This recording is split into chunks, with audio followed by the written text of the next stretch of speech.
এই তো ভাই কোন দিন থাকবি না কোনো গ্যারান্টি নেই, ভালো কথা বলে দিচ্ছি। আর গুদমানির ভাই আমার এক্সের সাথে কথা বলে তুই যে কল রেকর্ডিং গুলো সোশ্যাল মিডিয়াতে দিচ্ছিস, প্রমাণ চোদাচ্ছিস, মানে প্রমাণ নিবি, মানে সামনে আয় দেখিনি, মানে কতগুলো তুই ছেলে নিয়ে আসবি। আয় আরে গুদমানির বেটা, তুই তো প্রচুর বড় হুঁ দেখতে পাচ্ছি, তোর গানেতে প্রচুর জোর, তুই তো ভিডিওতে এসে ডায়লগুলো দিচ্ছিস। তা তোর যদি এতই গানে জোর ছিল, তুই তাহলে প্ল্যান করে কেন আমাদেরকে মারলি, আমাদের গায়ে কেন হাতটা দিলি?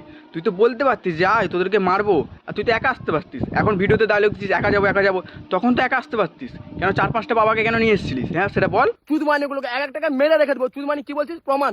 গুদমানি গানে এত ভয়, ফোনটা সুইচ অফ করে রেখেছিস, ফোনটা তোলার গানে দম নেই। লাস্ট বার ওয়ার্নিং দিচ্ছি, যদি পার্সোনাল কোনো জিনিস এরপরে তোরা ভাইরাল করেছিস, তারপর আমিও পার্সোনাল হবো, তোরাও দেখে নিতে পারবি যে তোদের কি কি জিনিস আমার কাছে আছে, এটা তোরা ভালোভাবে জানিস। আমার পার্সোনাল ফোন আমি সুইচ অফ করবো কি সুইচ অন করবো কি, কার সাথে কথা বলবো না কথা বলবো, সেটা সম্পূর্ণ আমার ব্যক্তিগত ব্যাপার, ঠিক আছে? আর তোর মতো আলবালদের সাথে কথা বলার মতো আমার কাছে টাইম নেই, ঠিক আছে? এখন গানে ভয় ঢুকে যাচ্ছে যে এখন বলছি রিয়াজ সব কিছু ফাঁস করে দেবো, তাই তো? হ্যাঁ, একটা তো খালি কল রেকর্ডিং দিয়েছি, তাতেই তোর এরকম গান ফেটে যাচ্ছে, বুঝতে পারছিস তো? তোর অডিয়েন্সগুলোকে ভুলভাল বোঝাচ্ছিস। ভাব এরপরে যেগুলো আছে পার্সোনাল জিনিসগুলো, সেগুলো যদি ভাইরাল করি তোর কী হবে? হ্যাঁ, তুই কাউকে মুখ দেখাতে পারবি তো?